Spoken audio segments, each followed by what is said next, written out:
Talakayin naman natin ngayon yung 10 Commandments for Lectors.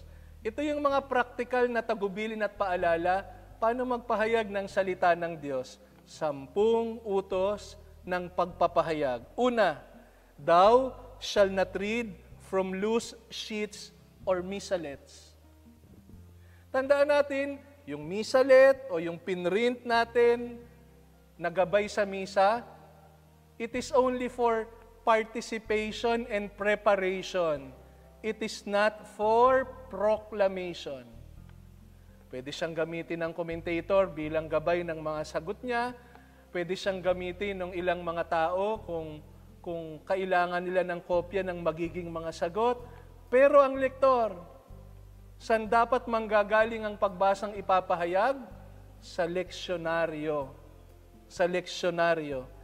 Bakit? Ano ba to? Kaartihan lang ba? Bakit kailangang sa leksyonaryo magbasa? Sapagkat sa liturhiya, gumagamit tayo ng mga tanda.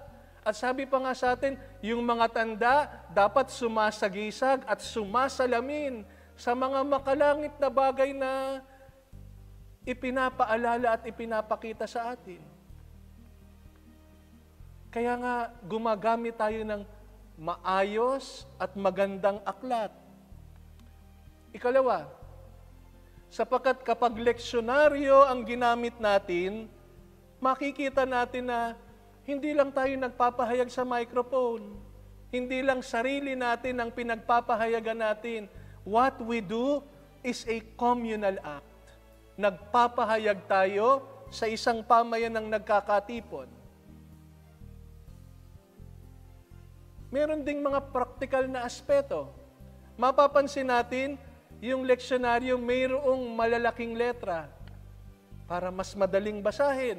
At lalo na kung English yung inyong leksyonary, meron tayong tinatawag na sense lines. Sense lines. Ibig sabihin, alam natin kung saan hihinto, kung saan magsisimulang muli. Kaya mahalaga na gamitin yung leksyonaryo. Yung mas malalaking letra sa leksyonaryo, nagpapaalala sa atin, we are proclaiming not to the microphone, not to ourselves, but to the community gathered. God will speak to His people. Ikalawa, thou shall not announce numbers of pages, scripture chapters and verses, or the summary statements attached to the readings. Napapansin na natin ito. Ang sasabihin lang, pagbasa mula sa aklat ni Propeta Isaías. Hindi na kailangang sabihin, Kapitulo 5, versikulo 2 hanggang 10, ikatlong pahina. Hindi na kailangang sabihin at banggitin ito. No? Sabihin lang, pagbasa mula sa aklat ni Propeta Isaías. Ikatlo, thou shall not add words to the texts. Huwag niyong dadagdagan kung ano lang yung itinakda. Halimbawa, no? Kapag ka nagtapos ka ng magbasa, sasabihin mo, friends, Romans, and countrymen, the word of the Lord. Alam nyo, sa liturhiya, ang tawag natin sa wikang ginagamit natin ay ritual language. Kapag sinabing ritual language, ibig sabihin ay predictable language. Anong ibig sabihin ng predictable? Kapag narinig mo pa lang, alam mo kung ano yung isasagot mo. Kaya kapag sinabing ang salita ng Diyos, ang sagot, salamat sa Diyos. Kapag narinig mo na sa panalangin, magpasawalang hanggan, ang sagot, amen. Kapag sinabi ng pare, sumayin nyo ang Panginoon, ang sagot, at sumayin nyo rin. Hindi pwedeng baguhin, sapagkat malilito ang mga tao kung paano sila sasagot.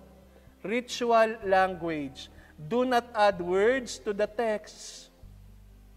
Ikaapat, thou shall avoid distracting movements. Yan. 3 po yung nakaka-istorbo at nakakalitong mga pagkilos. Una, pansinin niyo po kung paano niyo isinusuot yung inyong salamin. Minsan, nakaka-distract sa mga tao kung paano niyo isuot yung salamin. Yung pala, nang hiram lang kayo sa katabi ninyo. Tapos doon nyo lang susubukan nyo, napakatagal ninyo. Tapos hindi nyo pala kamata, ilalagay nyo na lang sa buhok ninyo. tiyakin na sarili ninyong salamin at maayos ninyong isusuot. Huwag magkaroon ng pagkilos na tila ngayon ka lang nagpa-practice ng pagsusuot ng salamin mo. Ikalawa, yung mikropono, itapat lang sa bibig. Huwag pagalaw-galawin. Kung nagsasalita lang yung mikroponong yan, sasabihin niya, pagod na ako.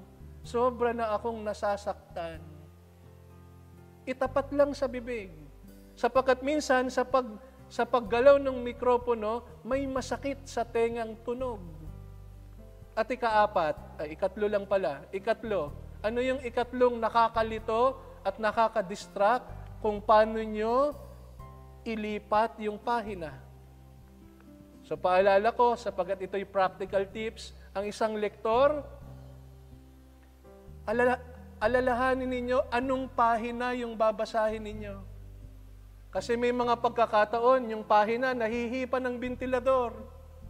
Hindi naman sasabihin ng bentilador, nakakaawa naman yung lektor, hindi ko hihipan kasi baka malito siya mamaya. Hindi nag-iisip ang bentilador. Huwag din kayong umasa dun sa ribbon. Kasi yung ribbon, nahihipan din siya ng hangin. Kabisaduhin kung nasaan ang pagbasa at kung anong pahina para maisara man yan nung kasama mo, mahipan man yan ng hangin, alam mo kung saan ka magtutungo. Kaya nga mahalaga, mga lektor, be familiar with the lectionary.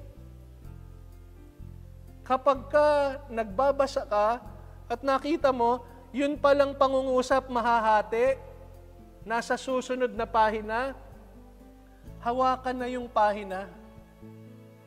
Hindi yung kung kailan apupungan, tsaka ka mangangalabit ng mga pahina. Kaya nga dahil nagkakadikit-dikit na kasi yung mga pahina, minsan may mga lektor, ito ang pinasasabi ng Panginoon dahil nahihirapan kang mag-turn ng pages. Hawakan yung dulo ng pahina. At natatawa ako, may mga lektor kapag nagbabasa, parang nagbabasa ng dyaryo, nilalawayan yung leksyonaryo para mapunta sa susunod na pahina. Tandaan ninyo, ngayong panahon ng COVID, sa droplets nakukuha ang virus. At tandaan nyo rin, kayo, nagbabasa lang kayo dyan, kaming mga pare, hinahalikan namin yan. Kaya pala minsan yung leksyonaryo, amoy tinola, amoy adobo, kasi may laway ng lektor. Avoid distracting movements. Ikalima, thou shall not announce intercessions or announcements or proclaim scriptures without first practicing the words out loud. Ay, mahalaga ito. Lalo na sa mga nagsisimula pa lang, tumipon kayo ng mga kaibigan ninyo, ng mga kasamahan ninyong lektor, ng mga kasamahan ninyong naglilingkod sa simbahan, para mapakinggan kung naiintindihan yung inyong pagbasa. Practicein na binubo kayong bibig. Tumayo sa may lectern sa pagpapractice. Kasi alam nyo, malalaman nyo lang na nabubulol kayo kung binubuksan nyo na yung bibig ninyo. Nakakatakot na binabasa mo ng tahimik, nabulol ka. Ay, magpa-ospital ka na, nababaliw ka na siguro. Malalaman mo lang na nabulol ka kapag binubuksan mo na at ginagalaw mo yung iyong dila. At yung mga commentator, huwag niyong sabihin na, madali lang yan, announcements lang yan. Ako, may mga pagkakataon, dahil hindi pinaghandaan, mali yung naia-announce.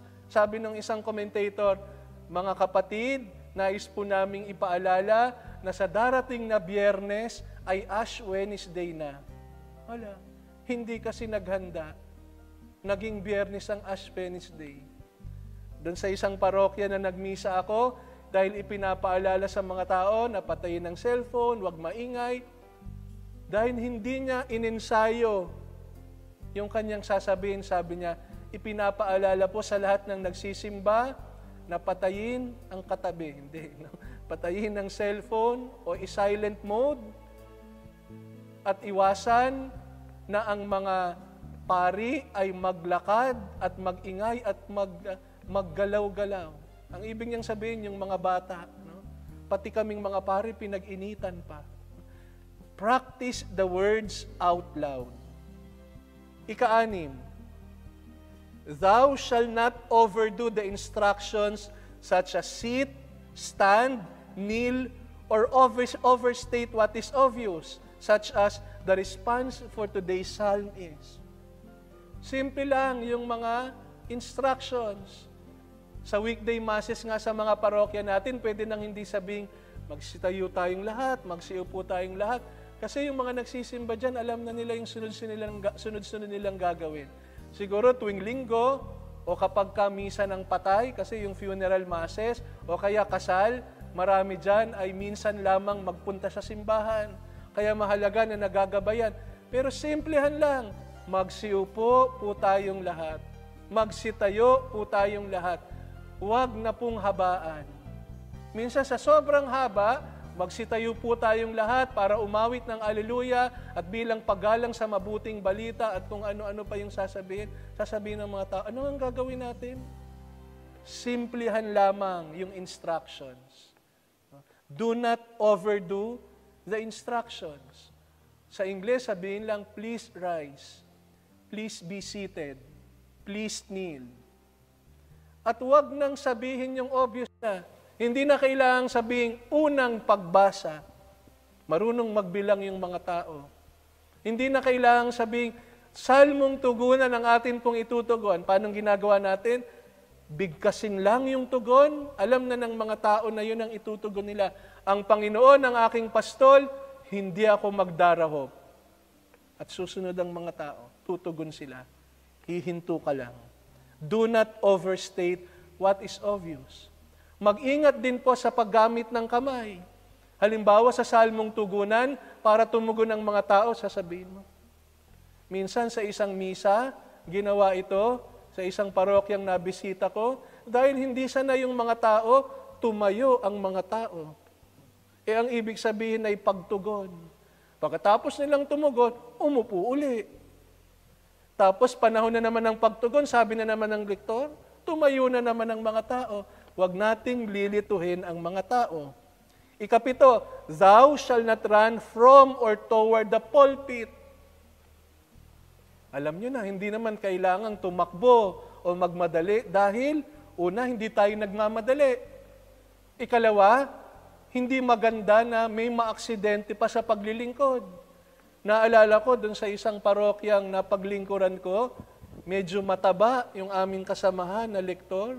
Naku po, nung Easter Vigil, dahil hindi niya nakita yung kanyang tinatapakan, gumulong-gulong. Akala mo siya yung bato na nakaharang sa libingan ni Jesus. Huwag tatakbo, baka maaksidente. At hindi magandang tignan ng mga tao na mayroong nagmamadali, nawawala yung solemnity ng pagdiriwang. 8, thou shall not begin to proclaim God's word while people are still shifting their posture from one position to the other. Tandaan natin, yung unang pagbasa, laging kasunod ng pambungad na panalangin. Kaya nga, pagkatapos ng pambungad na panalangin, uupo. Huwag kayong magsisimulang magbasa ng paupo pa lang. Bakit? Hindi na kayo narinig dahil abala sila sa pag-upo. Yung mga nanay pa naman, kalalaki ng bag, ihahanap pa nila ng lugar yung bag nila bago pa makapakinig. Hintayin makaupo ng maayos ang lahat. At ituturo sa inyo ng mga coordinators ninyo, bago magsimula ng pagbabasa ay mabilis na tignan ng lahat. Para lang magkaroon ng koneksyon yung nagbabasa at yung mga nakikinig. 9, thou shall not simply read God's word as though it were a novel or a citation from the telephone directory.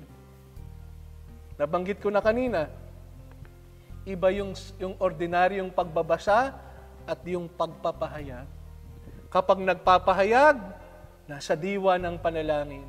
Kapag nagpapahayag, mayroong kamalayan, kasangkapan lang ako, hindi ako ang bida. Ang Diyos ang nangungusap sa pamamagitan ko. Kaya nga po yung mga lektor, kahit po meron kayong mga mamahaling alahas, huwag niyo munang isusuot kapag ka-lektor kayo. Baka mas magningning yung inyong mga diamante at diamonds kaysa ang Diyos na nangungusap sa kanyang bayan. Hayaan ang Diyos ang mangusap. Kaya nga yan yung pagkakaiba ng tagabasa at tagapagpahayag.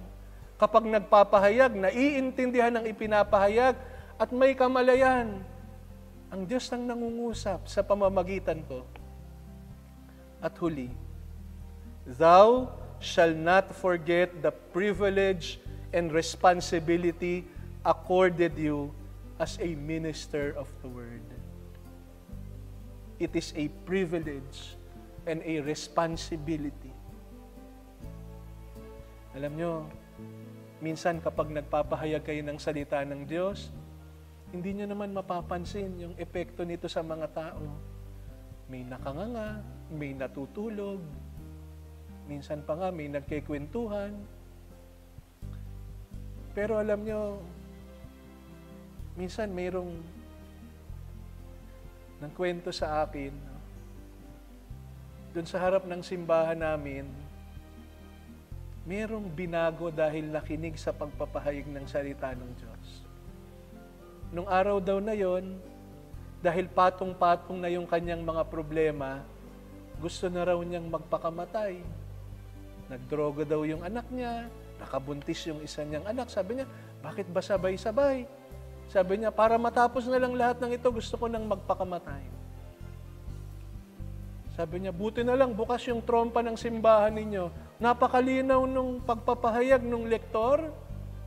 At narinig ko rin yung homily ni Father. Sabi niya, napaupo na lang ako.